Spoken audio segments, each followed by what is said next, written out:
සුබ සතියන්තයක් කියලා ප්‍රාර්ථනා කරනවා ඔයාලා හැමෝටම. ඉතින් ඔන්න අදත් මම මගේ ප්‍රෝග්‍රෑම් එක King and Queen එක ඔයාලා ගෙදරට ඇවිල්ලා තියෙනවා හරියටම වෙලාවට. ඉතින් අද දවසේ මාත් එක්ක එකතු වෙන්නේ මේ ශ්‍රේෂ්ඨ ප්‍රවීණ නැෂනල් ඩිරෙක්ටර් කෙනෙක්, ඒ වගේම තමයි බියුටිෂියන් කෙනෙක් සමන්ත ගුණසේකර. බොහොම ආදරෙන් පිළිගන්නවා මගේ ප්‍රෝග්‍රෑම් එකට. ඉතින් අයියේ කොහොමද මේ දවස්වල වැඩ කටයුතු? ටිකක් මේ දවස්වල ෂෝස් දැනන නෙමෙයි ටිකක් විශේෂයෙන් මම නැෂනල් ඩිරෙක්ටර් උනේ මේ බොහොම ළඟදී. ඉතින් ඊට එහා බැලුවහම මම රූපලාවන්‍ය ශිල්පියෙක් හැටියට මේ දවස්වල විවාහ මංගල උත්සව ගොඩක් තියෙනවා. ඉතින් ඒ වැඩවල තමයි යෙදලා ඉන්නේ. මම මේ අහන්න කැමති මේ ළඟදී මේ පැජන්ට් එක හා සම්බන්ධ වුණ නිසා වැඩියෙන්ම කැමති රූපලාවන්‍ය පැත්තටද නැත්නම් මේ පැජන්ට් පැත්තටද? ඇත්තටම මම මේ ශාස්ත්‍රයට එන කාලේ ගාමිණී පඬිතුරත්නයන් ළඟට මම නිරූපණ ශාස්ත්‍රයේ මොකද මම නර්තන ශිල්පියෙක්. මම ආචාර්ය මුදයන්සිරි දිසානායක යටතේ නර්තන උඩරට නර්තනය හදාරලා ඔහු යටතේ අධ්‍යාපනයක බොහෝ දුර ගිය කෙනෙක්. ඉතින් මම කැමති මේ නර්තනය රඟපෑම නිරූපණය කියන එකට. මගේ මුල් අවදිය මම ඊට වඩා ගොඩක් හිටුයි මුල් කාලේ. ඒ කාලේ මේ නිරූපණ ශාස්ත්‍රයට මෙච්චර පුළුල් ඉඩක් තිබුණ නැහැ. ඉතින් ඒ කාලේදී වාසනා ලව, රොෂෙල් ලව, රොසෑන් ලව, මේ බියංකලා මේ අයව හැඩගන්වන කාලේදී මමත් හරි ආස හිතුණා මොඩල් කරන්න. ඉතින් පොඩි පොඩි තැන්වලදී ෆොටෝ මොඩලින්, පොඩි රෑම්ප් ෂෝස් වල, එතකොට හොටෙල්ස් වල තිබිච්ච පොඩි පොඩි දේවල් වල කරා. මේ කාලෙ වෙද්දී මට හිතුණා ඒ තියෙන අත්දැකීම් එක්ක කොරියෝග්‍රාෆ් කරන්න නෙමෙයි, නමුත් හොඳ පැජන්ට් එකක් කරන්න, හොඳ දෙයක් ඉදිරිපත් කරන්න තියෙන අදහස එළියට ගේන්න මට ආස හිතුණා. ඉතින් ශාස්ත්‍රයේ ගොඩක් කල් හිටපු නිසා ශාස්ත්‍රයේම යන දෙයක් හින්දා මේ දෙයටත් මම කැමතියි. Miss Asia international beauty pageant එක අපි ගැන කතා කරොත් ලංකාවට මම හිතන්නේ පළවෙනි වතාවටද ජාත්‍යන්තරයට තරඟ කරන්න නිරූපිකාවක් ඉදිරිපත් වෙන්නේ, නැත්නම් ඊට කලින් මේ පැජන්ට් එකෙන් ජාත්‍යන්තරය නියෝජනය කරාද? මීට කලින් මම හිතන්නේ මේකේ අතීතය ගත්තොත් මම හිතන විදිහට අපේ පරණමයි ඉන්නවා. මම හිතන්නේ ගලදාරි හෝටලේ අයිතිකාර මහත්මයාගේ මැනේජර්ගේ වයිෆ් විතන් මේ මිසස් ඒෂියා ඉන්ටර්නැෂනල් කියන තරඟාවලියට සහභාගී වෙලා තියෙනවා. ඒවා ගොඩක් අපි දන්නේ නැහැ. අපේ මිස් ශ්‍රී ලංකා වුණත් පරණ අයව ගොඩක් අය අඳුරන්නේ නැහනේ. ඒ වගේ මෑත යුගයේ ගන්නකොට ශ්‍රීමාලී ෆොන්සේකා, ඒ වගේම නිල්ලු මේ අය මේ තරඟාවලියට ගිහිලා විශිෂ්ට ජයග්‍රහණයන් අරගෙන කැට් වෝක්, ද නැෂනල් කොස්ටියුම්ස් මේ වගේ බොහෝ ටැලන්ට් මේ හැමදේම ජයග්‍රහණය කරලා ලංකාවට මේ කිරුළ අරගෙන ඇවිල්ලා තියෙනවා. ඊට පස්සේ පොඩි ස්ටොප් එකක් තිබ්බා. ඊට පස්සේ තමයි මේ සැරේ සමන්තිකා ජයග්‍රහණය කරේ. අවුරුදු කීයකට පස්සේද ජාත්‍යන්තරයට මේ අවුරුද්දේදී සහභාගී වුණේ? මම හිතන්නේ මිසස් ඒෂියා එක අවුරුදු 3කට පස්සේ තමයි කිරුළ හම්බුනේ. නමුත් මේ ප්‍රජන්ට් එකට ගියා. නමුත් කිරුළ ගන්න හම්බුනේ නැහැ. ජයග්‍රහණයක්. මේකේ විශේෂම දේ තමයි මේ පැජන්ට් එකේ අනිත් පැජන්ට් වලට වඩා වෙනසක් තියෙනවා. ඒක තමයි මේ පැජන්ට් එකේදී දැන් මේක දන්නේ නැති අය හිතනවා අනේ යන ඔක්කොටම කිරුළු හම්බ වෙනවා කියලා. නැහැ, යන ඔක්කොටම කිරුළු හම්බ වෙන්නේ නැහැ. නමුත් ඒකේ කැටගරිස් කීපයක් තියෙනවා. ඒකේ Mrs Asia international, Mrs friendship, ඒ වගේම මිසස් ග්ලෝබ්, ඒ වගේ මේකේ තියෙනවා මේ කීපයක්. ඒ කිරුළු ටික මිසස් ක්ලාසික් මෙන්න මේ වගේ කීපයක් තියෙනවා මේ තරඟාවලිය ඇතුළත. එතකොට මේ තරඟකාරයන්ගෙන් ඒ කැටගරි වලට සුදුසු අයව මේකෙදි තෝරලා ගන්නවා. ඒ වගේම තමයි මිනි ටයිටල්ස් වලට. ඒ කියන්නේ අපි තුමු කැට් වෝක්, බෙස්ට් ස්මයිල්, එතකොට නැෂනල් කොස්ටියුම්, ටැලන්ට් කියන තරඟ වලට සහභාගී වුණ අයත් ඒවැ වින කරන අයටත් ක්‍රවුන් එකක් ඒගොල්ලන් දෙනවා. ඉතින් එතකොට මෙතනදී අර ඔක්කොමලා ක්‍රවුන් දාලා ඉන්නකොට හිතනවා නෑ. නමුත් ඒකෙදි අපි ක්‍රවුන් එකට වැඩිය හිතන්න ඕන දේ තමයි ස්ලෑෂ් එක දාලා තියෙන සාටකිය සඳහන් වෙලා තිනවා මොකක් සඳහාද. දැන් අපි ලංකාවේ කරනකොටත් අපි දන්නවා අපි මිස් ශ්‍රී ලංකා, මිස් ශ්‍රී ලංකා වගේ තරඟ කරනකොට අපිට අනුග්‍රහකත්වයේ දක්වන අපි තුමු හොඳ හොටෙල් එකක් අපිට තරුපහේ හෝටල් එකකින් අනුග්‍රහක දක්වනකොට ඒගොල්ලන් කියනවා ඒගොල්ලන්ගෙන් ක්වීන් කෙනෙක් තෝරන්න කියලා. හැබැයි යා මිස් ශ්‍රී ලංකා නෙමෙයි, මිස් ශ්‍රී ලංකා නෙමෙයි. අපි තුමු උදාහරණයක් විදිහට channel C ආයතනය. එතකොට මිස් ශ්‍රී ලංකා එකට channel C එකෙන් අනුග්‍රහක දත්නවා. ඒගොල්ලන් තෝරනවා ඒ අතරේ Queen of channel C කියලා. එයා මිස් ශ්‍රී ලංකා නෙමෙයි. අන්න ඒ වගේ එකක් තමයි මේ මිසස් ඒෂියා ඉන්ටර්නැෂනල් තරඟාවලිය ඇතුළත සිදු වෙන්නේ. ඉතින් එතකොට සමන්තිකා මෙවර ජයග්‍රහණය කරේ Mrs Asia international world piece කියන එක. ඒ කියන්නේ මුළු තරඟාවලිය ඇතුළතම මුළු තරගයේම ජයග්‍රාහකයෙක් තමයි ඇය කිරුළ ගන්න. ඇත්තටම මේ වගේ නැෂනල් ඩිරෙක්ටර් කෙනෙක් විදිහට අලුතෙන් මේ පැජන්ට් එක කිහිපයකට එකතු වෙන විට දැන් සමහර වෙලාවට තරඟකාරිනියන් ආයුධම් පත් නිකුත් කරාට පස්සේනේ මේකට සම්බන්ධ වෙන්නේ. ඒ සම්බන්ධ වීමත් සමග කොහොමද මේ වගකීම බාරගන්නේ තව තරඟකාරිනියක් ජාත්‍යන්තරයට යවනවා කියන දේ? ඇත්තට මේ හොඳ ප්‍රශ්නයක්. මම හිතන්නේ මෙහෙමයි.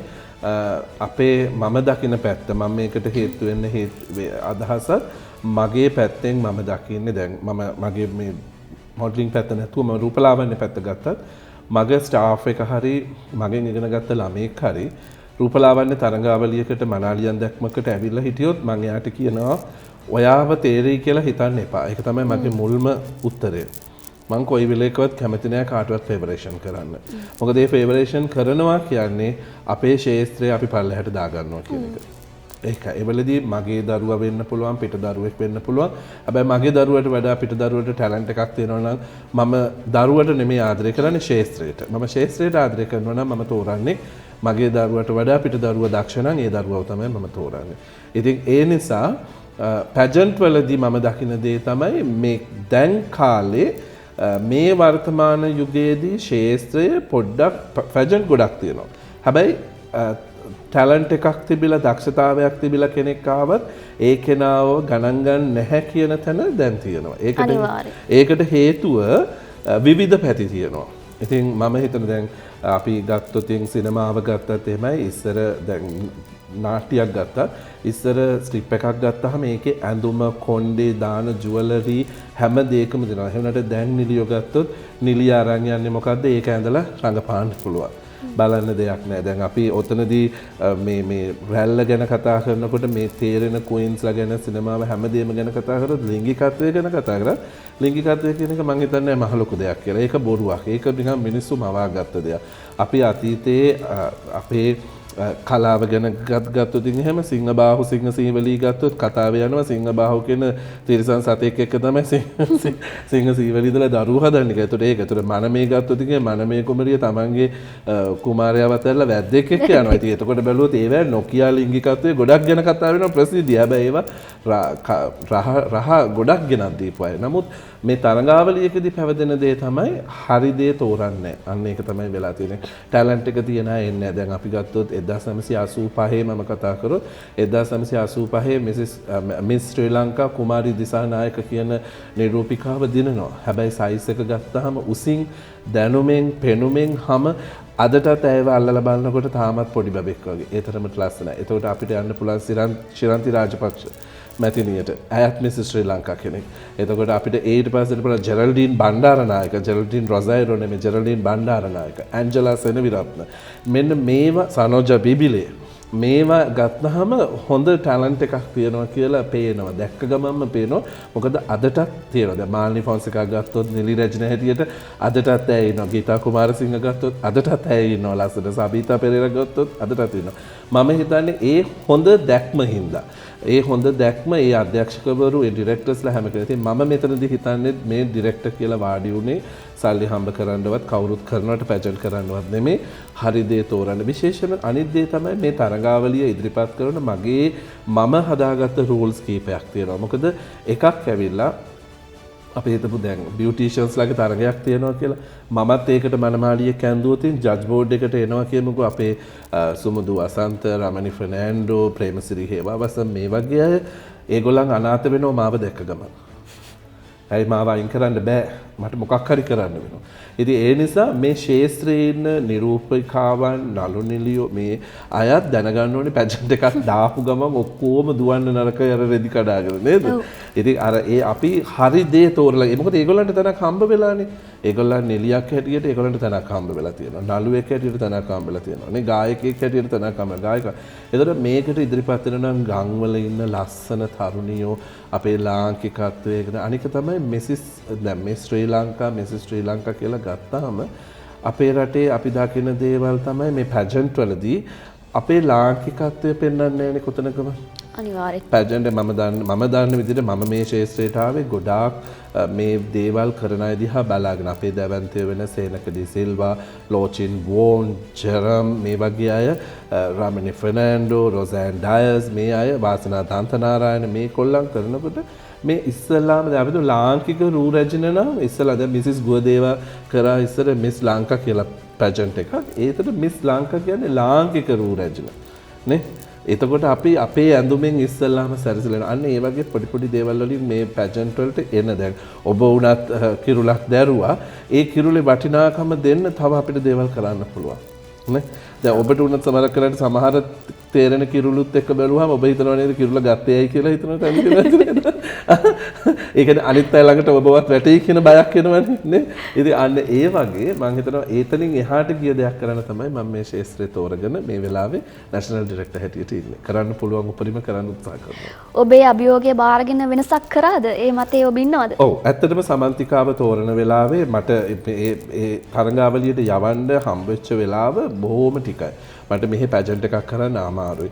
එතකොට සමන්තිකා කියන්නේ අපේ ජූනියර් සීනියර් මොඩල් කෙනෙක්. එයා ඇත්තට කොළඹ ෆැෂන් මොඩල් කරා.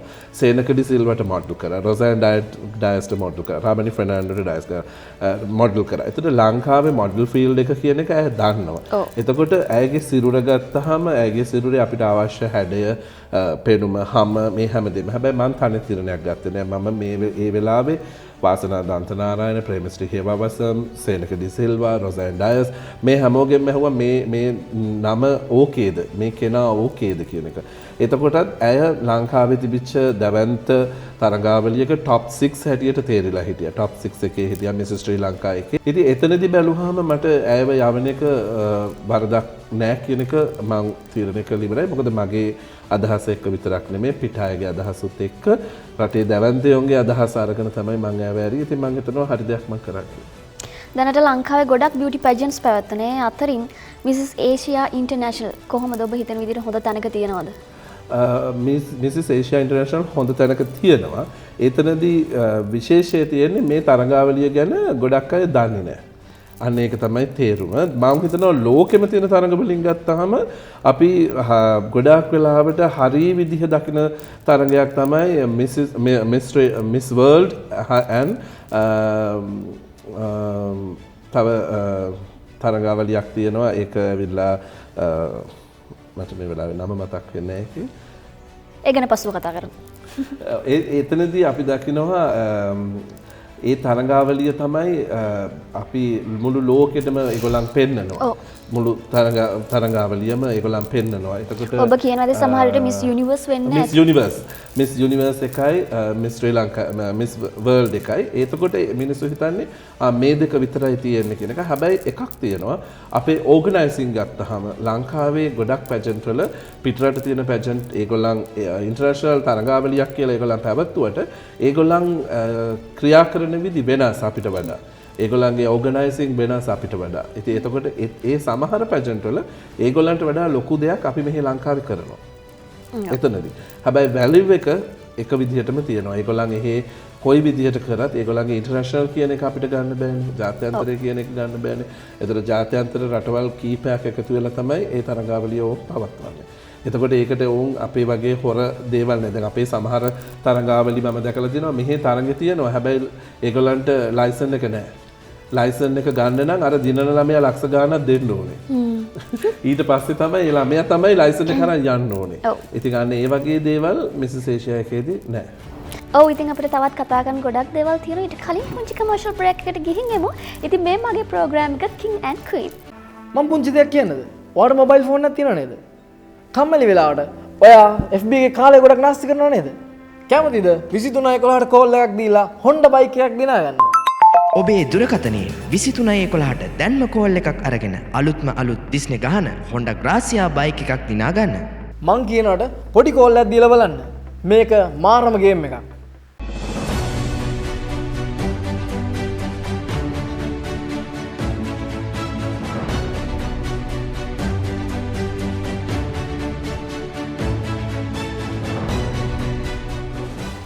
ඔයගොල්ලෝ එකතු වෙලා ඉන්නේ මගේ ප්‍රෝග්‍රෑම් එක King and Queen. ඉතින් අද දවසේ මාත් එක්ක එකතු වෙලා ඉන්නේ සමත් ගුණසේකර ශ්‍රී ලංකාවේ දැනට පවතින Miss Asia International ජාත්‍යන්තර තරඟාවලියේ නැෂනල් ඩිරෙක්ටර්. ඉතින් මම කෙලිම ප්‍රශ්නයකට යන්න කැමතියි. අවුරුදු 6කට පස්සේ තමයි ලංකාවට ජයග්‍රහණයක් හම්බෙන්නේ. මෙතරම් කාලයක් ලංකාව ජයග්‍රහණය නොකරන්න හේතුව මොකක්ද? එතනදී මෙහෙම දෙයක් තියෙනවා. දැන් සමන්තිකාට මම හිතනවා නිලු ගිය වෙලාවෙත් නිලු හොඳ කියන්නේ පුහුණුවීමක් තිබුණා. අර්ජුන නිලු දෙන්න අර්ජුන ඇත්තටම නිලුට හයියට හිටියා. ඒ වෙලාවේ වාසනා දන්තනාරය රසික මල්රෝ මේගොල්ලොනුත් ඒගොල්ලන්ට හයියට හිටියා. ඒගොල්ලන්ගේ ට්‍රේනින් එක හොඳට ගියා. අපි දැන් මෙහෙදී හිතන්නේ මේ ලස්සන විතරක් තියෙන්න ඕනි කියන එකනේ නෑ. ඊට එහා ගොඩක් දේවල් පැජන්ට් එකකට ගියාම තියෙන්න ඕනේ. ඒ පර්සනල් ගෲමින් කියන එක අනිවාර්යයෙන්ම තියෙන්න ඕනේ. ඉතින් මං හිතනවා අර්ජුන නිලු දෙන්න ශේෂ්ත්‍රයේ දැවන්තය නිසා ඒගොල්ලන්ට ඒ ජයග්‍රහණය ඉතාම පහසුවෙන් ගන්න පුළුවන් වුණා. ඒ වගේම ඒ වෙලාවේ කැට් වෝක් එක කියන එක නිලු ඒ ඇවිද්ද විදිහ මං හිතන්නේ මේ සැරේ මිස් වර්ල්ඩ් ගිය පාර මේ ෆිලිපීන් ගර්ල් වෙලා හිටියේ ලාවා කියලා අපි හඳුනන්නේ. අන්න ඒ වගේ නිලු ඉතාම ලස්සනට කැට් වෝක් එක දුන්නා එහෙදී. ඉතින් එතනදී ඉතාම පහසුවෙන් ඇයට ජයග්‍රහණය ගන්න පුළුවන් වුණා. ඊට පස්සේ සමන්තිකා ලොකු තරඟයක ලංකාවේ සහභාගී වෙලා ලොකු සටනක යෙදිලා තමයි මේකට ගියේ. ඉතින් සමන්තිකාට මම හිතනවා මෙසේ ශ්‍රී ලංකා තරඟාවලියේදී ගත්ත පුහුණුව ඒ වගේම ඇයගේ තිබිච්ච දක්ෂතාවය යන වෙලාවේ වාසනා දන්තරාරායන ඇයව පුහුණු කිරීම ඒ හැම දෙයක් එක්කම ඇයට ලොකු හයියක් තිබුණා. මේ තරඟාවලියේදී සහභාගී වෙන්නේ කොහොමද කියන එක මොකද එකම උණුසුමකනේ තිබුණේ. ඉතින් ඒක නිසා ඇයට මම හිතන්නේ ඉතා පහසුවෙන් මේක ජයග්‍රහණය කරගන්න පුළුවන් වුණා. මොකද අපි හිතුවට වඩා මොකද අන්තිම මොහොතේදී මම ලංකාවේ හිටියේ. අපි ගියේ නෑ ඒව තනියෙන් ඇරියේ. නමුත් සමන්තිකා කතා කරලා කිව්වා මම හිතනවා මේක මට බැරි වෙයි කියන එක. ඒ තරමට තායිලන්ඩ් වලින් ඇවිල්ලා හිටපු නිරූපිකාව ලොකු ෆයිට් එකක් දුන්නා. ඒ වෙලාවේ මම ඉක්මනින්ම ජොනීව ලෑස්ති කරලා මෙහෙන් ඇරියා. මොකද එකක් ඇවිල්ලා හිතට හයිය තියෙන්න ඕනේ හැම දෙයකම. ඉතින් ඒ නිසා ජොනීත් ගිහිල්ලා ඊට පස්සේ ජොනීත් එයා එක්ක ගොඩක් ළඟින් වැඩ කරලා ජොනී හෑන් මේකප් කරේ. ඉතින් ඒ ආයි සමන්තිකාට මම හිතනවා ඒකත් ලොකු හයියක් වුණා. එතනදී අර වැටිලා තනියම අපුඩියක්වත් ගහන්න කෙනෙක් නැහැ කියන්න කෙනෙක් නැතුව හිටපු දේ මානසික මට්ටමත් හැදුනහම මම හිතනවා ජයග්‍රහණය. ඉතින් මෙහෙන් යන අයගේ මම දකින දේ තමයි අපි දැන් මෙහෙදී නැෂනල් ඩිරෙක්ටර් කෙනෙක් විදිහට තරගයට Tamanට ළමයෙක් ආවට පස්සේ අවසානය දක්වා ළමයට වඩා නැෂනල් ඩිරෙක්ටර්ට ලොකු තරගයක් තියෙන්න ඕනේ දිනවනවා කියන එක. අනිවාර්යයෙන්. දැන් අපි ඉස්කෝලවල යන කාලේ අපි ක්‍රීඩා කරන්න ගියාම ක්‍රීඩා ගුරුවරයා හරි තමයි අපිට වඩා දුවන්නේ. අපිට වඩා ඒ තරගයේ ඉන්නේ. තරගයක් ගත්තාම ඉතින් මම හිතන විදිහට හැම ශේෂ්ත්‍රයක්ම වැටෙන්නේ මේකේ අධ්‍යක්ෂකවරයා හයිය නැති වුණොත් හැමදේම වැටෙනවා. ඉතින් මම හිතන දේ තමයි හැම තරඟාවලියකදීම ඕනම ශේෂ්ත්‍රයක මේ දේ බාරගත්තාම ඒ තරඟකරුවව දිනවන්න පුළුවන් අපිට. ඒ කියන්නේ දැන් අපි හොඳ සිනමා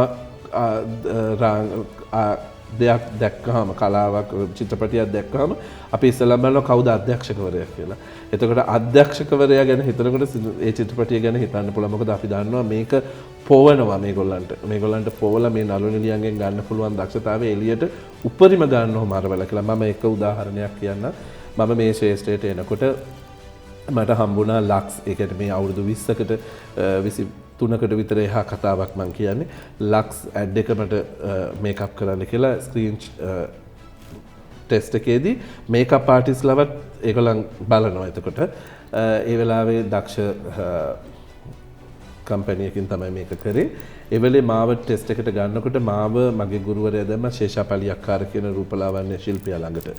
ඒ වෙලේ ශේෂා මට දීපු උත්තරයක් තමයි මේකප් කියන දේ ගැන හිතන්න ඕන පැති ගොඩක් තියෙනවා. එක චිත්‍රපටියක මම චිත්‍රපටිය නම දන්නේ නැහැ.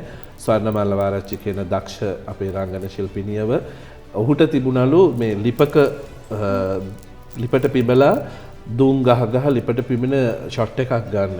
ඒ වෙලේ ශේෂා කිව්වලු ස්වර්ණා මේකට මේකප් කරනවට වඩා හොඳයි ඔයා ලිපට පිබලම මේකේ මේ ඕන චරිතයට එන්න කියලා. ඒ කියන්නේ දාඩිය දාන ඒවා හැමදේම දැලි ගෑවෙන ඒවා අලු යන්නේවා. ඉතින් ඒ වෙලේ ස්වර්ණමාල වරච්චි ඒ විදිහටම පොල් මුඩු තියාගෙන ඒක පිඹලා මට චිත්‍රපටිය දන්නේ නැහැ මොකක්ද කියලා මම හිතනවා ස්වර්ණමාල වරච්චි මේ වෙලාවේ රංගන ශිල්පිනිය මේක දකිනවා නම් ඇයටත් මතක් වෙයි මේ මොහොත.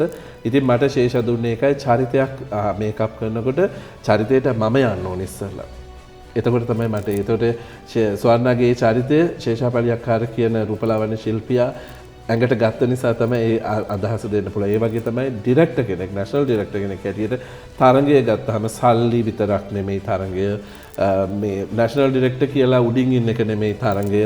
තමන්ගේ නිරූපිකාවව හොඳට තියන්න, පන ගස්සලා තියන්න ශක්තිය තියෙන්න ඕනේ. අයව දිරිමත් කරන්න ඕනේ. අයව වෙහසන්න නරකයි.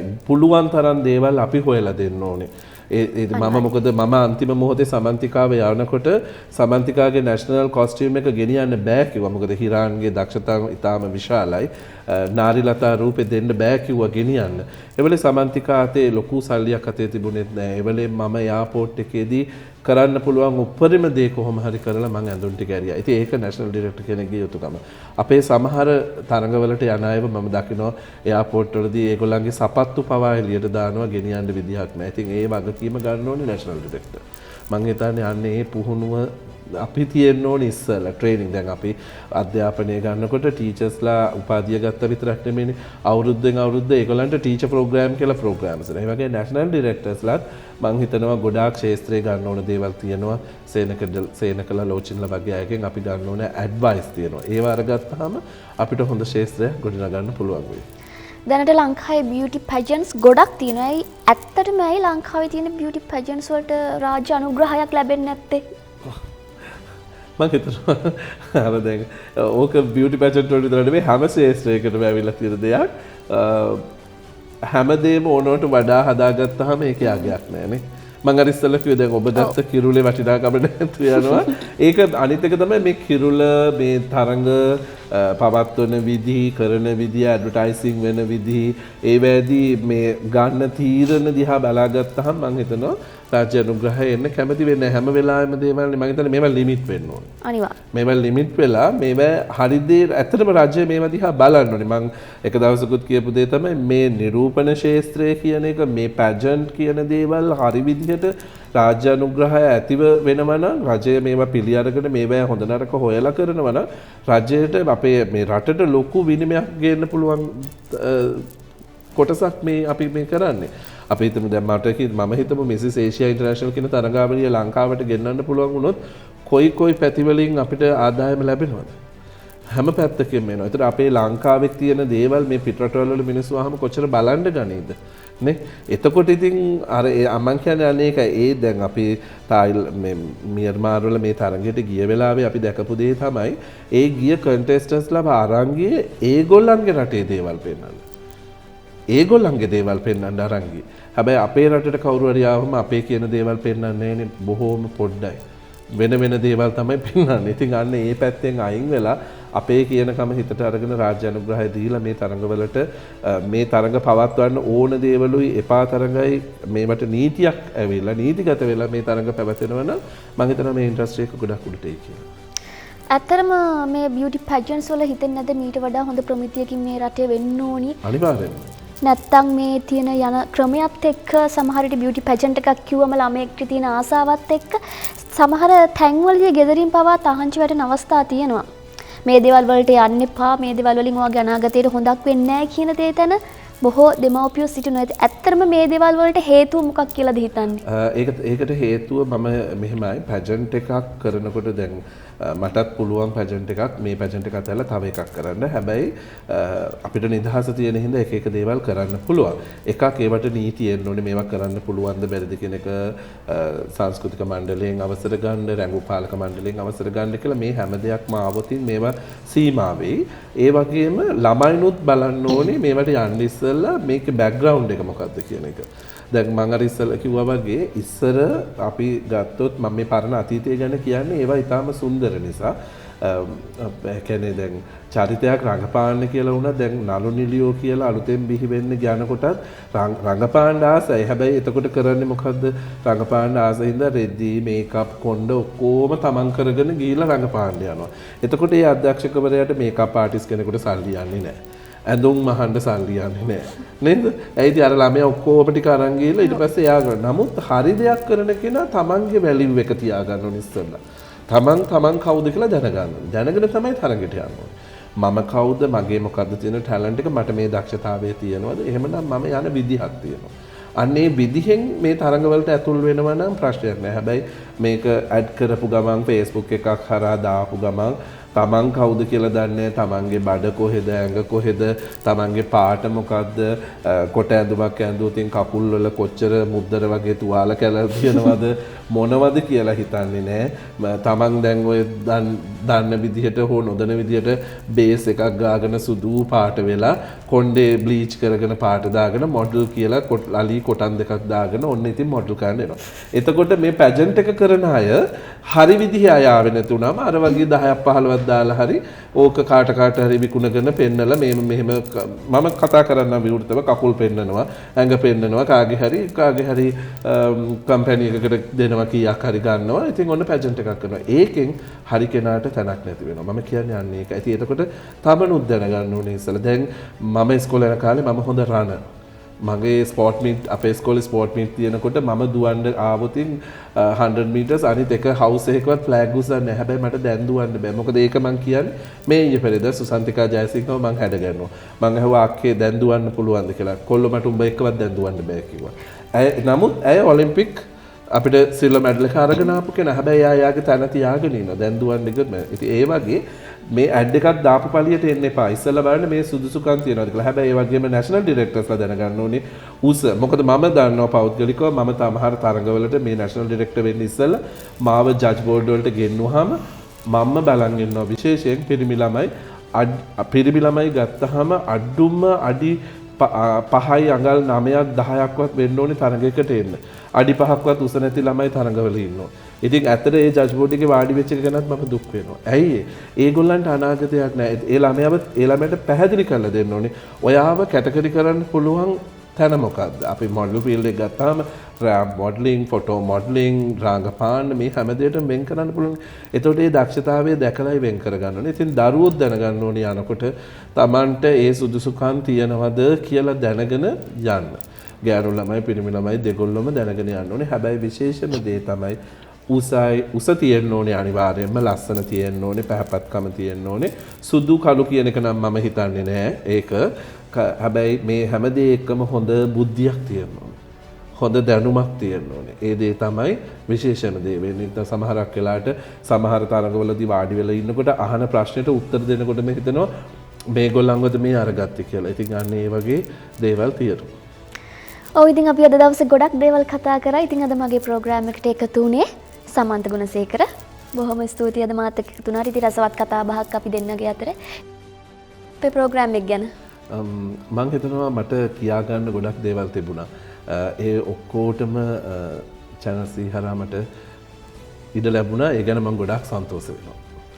ඔව් ඉතින් බොහොම ස්තුතියි අද අපිත් එක්ක එකතු වුණාට. ඉතින් ඔයාලට පුළුවන් අද ප්‍රෝග්‍රෑම් එකේ ෆුල් එපිසෝඩ් එක බලන්න. ඉතින් කරන්න තියෙන්නේ යන්න YouTube එකට අපිව subscribe කරන්න. ඒ වගේම තමයි Insta අපිව follow කරන්න. ඒ වගේම Facebook එකට යන්න like එකක් දාන්න අමතක කරන්න එපා. ලබන සතියේත් අපි එනවා මේ වගේ රසබර කතාවක් අරගෙන. ඉතින් ඔයාලට දැනගන්න නම් ගොඩක් දේවල් තියෙයි. ඉතින් රැඳී සිටින මාත් එක්ක මේ මගේ ප්‍රෝග්‍රෑම් එක King and Queen.